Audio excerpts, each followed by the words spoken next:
Long before the United States existed, the North American continent was a series of claims by distant empires.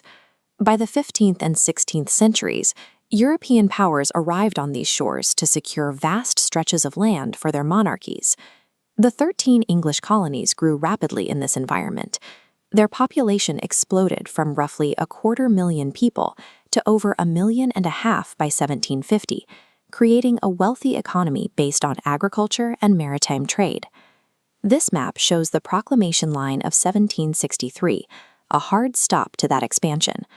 After helping Britain defeat the French, colonists expected to settle the Ohio River Valley, but King George III instead forbade movement west of the Appalachian Mountains. To maintain this empire, the British Parliament levied new taxes to pay down massive war debts. Because the colonists were locked out of the Western territories and taxed without a voice in government, their frustration moved toward armed resistance. Taxation provided the initial spark, but the war for independence was fueled by a demand for territory. The states fought to break the mountain barrier and claim the interior of the continent. In 1776, the colonies formally broke their ties with the British Empire. This declaration stated their intent to govern themselves and control their own borders as sovereign states. Victory over the British military secured that independence. The final peace treaty recognized the new nation's borders all the way to the Mississippi River, doubling the size of their original settlements. However, the new government struggled to manage this massive new territory. Under the Articles of Confederation, the central authority was too weak to regulate trade, resolve state border disputes, or pay its own soldiers. Claiming the land was the first hurdle. Keeping it required a federal system capable of exercising real power across thousands of miles. In 1787, the Constitutional Convention in Philadelphia replaced the weak articles with a new framework. This document created a strong federal government with the power to tax, maintain a centralized military, and manage the nation's expansion. This map illustrates the scale of that expansion. In 1803, President Thomas Jefferson purchased the Louisiana Territory from France for $15 million, instantly pushing the American border to the Rocky Mountains. This growth was justified by the concept of manifest destiny, the belief that the United States was destined to occupy the entire continent. It framed the push to the Pacific not as a choice, but as an inevitability.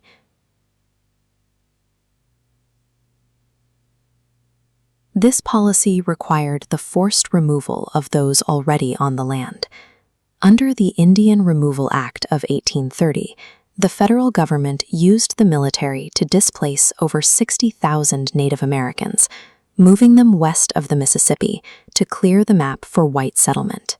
By the 1830s, federal power functioned as a system of conquest. The government prioritized the clearing and sale of Western lands to drive national growth. That drive led to the Mexican-American War in 1846. Through military victory, the United States seized another 1 million square miles, including California, New Mexico, and the vast Southwest. This new territory brought the nation's internal crisis to the surface. The American economy, particularly in the southern states, was built on chattel slavery, a system that required the constant addition of new land to remain profitable. Every new state threatened the balance in Congress between free and slave states, leading to popular sovereignty, where settlers voted to decide. In Kansas, this caused open warfare as pro- and anti-slavery settlers fought for control, leading to hundreds of deaths. Conquering the continent had forced the question of slavery into every new territory. The United States had expanded its borders until the map itself began to fracture. The election of 1860 brought this crisis to a head. When Abraham Lincoln, who opposed the Western expansion of slavery, won the presidency, Southern states began seceding from the Union to protect their slave-based economy. In April 1861, Confederate forces opened fire on Fort Sumter. The American Civil War began as a total conflict to determine if the nation could survive its own rapid growth. Union armies launched massive campaigns that cut through the heart of the South. They destroyed rail lines, farms, and infrastructure to break the Confederacy's ability to hold its territory. The federal power originally developed to manage the frontier was turned inward. Over 4 years, it used overwhelming force to reunite the states. Victory led to the 13th Amendment, which legally abolished slavery in the United States. Further amendments granted citizenship and voting rights, attempting to build a new social order on the ruins of the old one. While the war ended, the push west continued.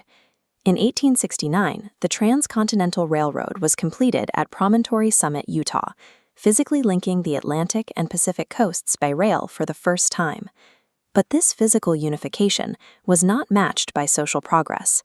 In 1877, the federal government withdrew its protection of Black citizens in the South, allowing state governments to implement Jim Crow laws that enforced systemic segregation and disenfranchisement.